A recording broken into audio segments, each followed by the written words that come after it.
Hello বন্ধুরা, দেখো শনিবারের দুপুরের লাঞ্চের ভিডিও নিয়ে চলে এসেছি। তো শনিবার করেছিলাম হচ্ছে পনির, লাল শাক ভাজা, আর এখানে বেশ কিছু সবজি কাটা আছে, এগুলো একসঙ্গেই আমি ধুয়ে তুলেছিলাম। এখানে পটল ভাজা, আলু ভাজা, এগুলো সব কেটে গুছিয়ে নিয়েছিলাম।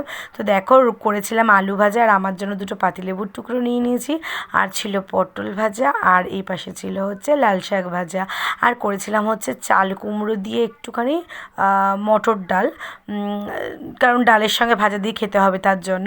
আর করেছিলাম হচ্ছে পনির আলুর তরকারি। আর জানো তো আমরা না শনিবার দিন না কলা পাতায় খেয়েছিলাম। খুব ইচ্ছা করছিল কলা পাতায় খেতে। আমি কিন্তু আগে অনেক মানে কলা পাতায় খেতাম বিয়ের আগে, কিন্তু এখন সেরমভাবে খাওয়া হয় না। কিন্তু শনিবার দিন বড়মশাই হঠাৎ না কলা পাতা আর কি কেটে এনেছে, তো বললো আজকে কলা পাতায় খাবো। তো দেখো কলা পাতায় খাওয়ার বেড়ে নিচ্ছি। বেশ মজা লেগেছে কলা পাতায় খেতে। আমার মতন কারা কারা কলা পাতায় খেতে খুব পছন্দ করে অবশ্যই কমেন্টস করে জানিও।